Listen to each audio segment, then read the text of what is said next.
The dim space was filled with the scent of dust and aged wood. A silence that felt like time itself had paused.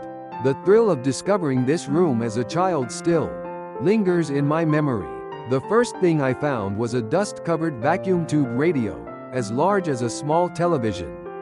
Unlike the tiny transistor radios of today, hesitantly, I turned the knob, and with a low hum, a surprisingly clear sound filled the air.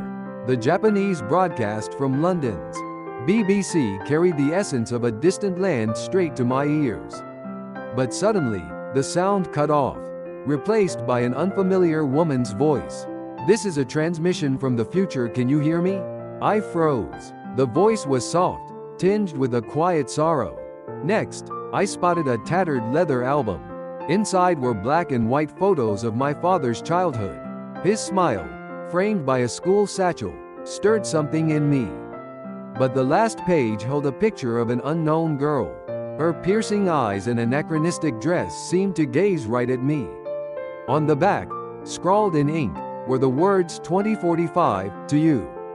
2045? The future? Then I found my grandfather's old English-Japanese dictionary. Its pages yellowed. The text was archaic, with think written as omo and say, as you, like classical Chinese. Curious, I looked up future and found an odd entry: future. A place where those who transcend time meet the listeners of the stars.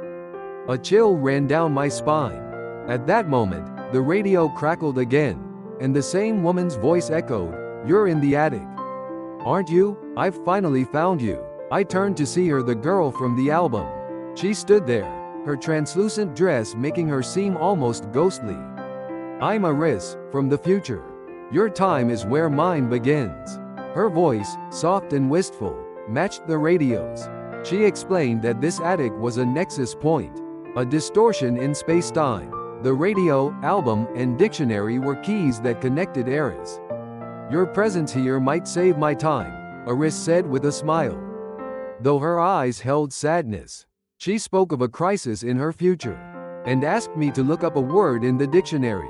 With trembling hands, I flipped to hope and found a strange note. Hope entrusted to the one who connects past and future, to Iris. In that instant, her form began to fade, and the radio's noise fell silent.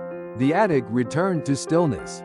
Iris was gone, and the album's photo was now a blank page.